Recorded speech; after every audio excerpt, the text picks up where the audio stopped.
আমি গতকাল আমার এলাকায় প্রশাসনের সাথে বসেছিলাম।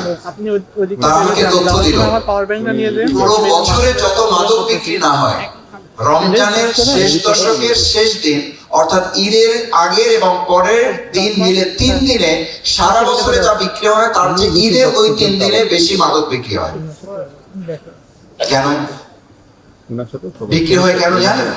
তাদের পরিসংখ্যানটা আছে। সে মনে করেছে সারা মাস তো কিছু করলাম না,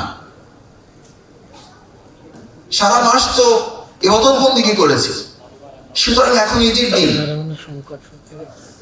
1 মাস পর এখন আমাদের সামনে সবকিছু মুক্ত। আগে শয়তান বাধা ছিল, কোন কোন দৃষ্টিতে কথা শুনলে মনে হয় এখন তো আমি নিজেই শয়তান, সুতরাং আমাকে যে কাজটি করতে হবে।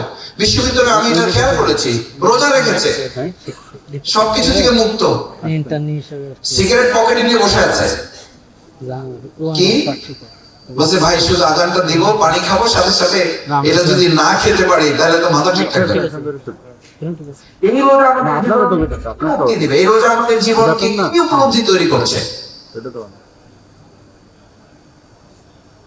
অথচ প্রিয় নবী মুহাম্মদুর রাসূলুল্লাহ সাল্লাল্লাহু আলাইহি ওয়াসাল্লাম এই রমজানের মাধ্যমে তিনি উল্লেখ করেছেন যে তাকওয়া অর্জনটা হচ্ছে এতটুকু যে তুমি একটা নেতিবাচক পরিস্থিতিতে থাকবে, একটা প্রতিকূল পরিস্থিতি অতিক্রম করবে, কাঁটাযুক্ত রাস্তা থাকবে। হযরত ওমর ফারুক রাদিয়াল্লাহু তাআলা তাকওয়া বলতে বুঝিয়েছেন এটা নয় সব ঠিকঠাক থাকবে।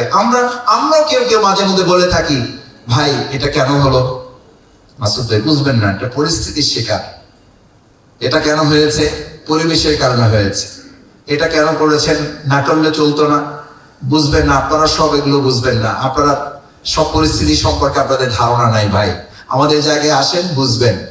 এই আমাদের জায়গায় আসেন বুঝবেন, এখান থেকে বেঁচে থাকার নামই হচ্ছে তাকওয়া। আপনি যে জায়গায় আছেন সেজন্য ওমর ফারুক রাদিয়াল্লাহু তাআলা এটা বলেন নাই রাস্তাটা অনেক চওড়া, রাস্তাটা একদম ফুলসজ্জা বিশিষ্ট, কোনো অসুবিধা নাই, তা তো বলেন নাই। বলেছেন রাস্তাটা খুবই সরু, কাঁটা বিছানো, আপনিও জামা কাপড় পরা সুসজ্জিত, ওর মাঝখান দিয়ে আপনি হেঁটে যাবেন। আপনি আবার এটা বললে হবে না, এখন আমাদের আবার কথা আছে, ঝামেলার মধ্যে আমি নেই। তো ওমর রাদিয়াল্লাহু তাআলা তো বলতে পারতেন কাঁটাযুক্ত রাস্তা সরু, দরকার কি?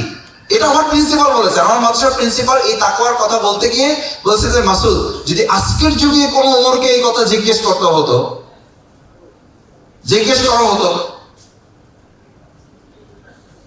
যে তুমি বলো এরকম একটা কাঁটাযুক্ত চিকন রাস্তা এখন কি করবা, তো সাথে সাথে সে বলে দিত দেশে কি রাস্তার অভাব পড়ছে যে আমাকে কাঁটাযুক্ত চিকন রাস্তা দিয়ে আমাকে হাঁটতে হবে, আর আমাকে বুদ্ধি শুদ্ধি আল্লাহ কম দিছে নাকি? 3-4টা ব্যাখ্যা সে দাঁড় করিয়ে দিত।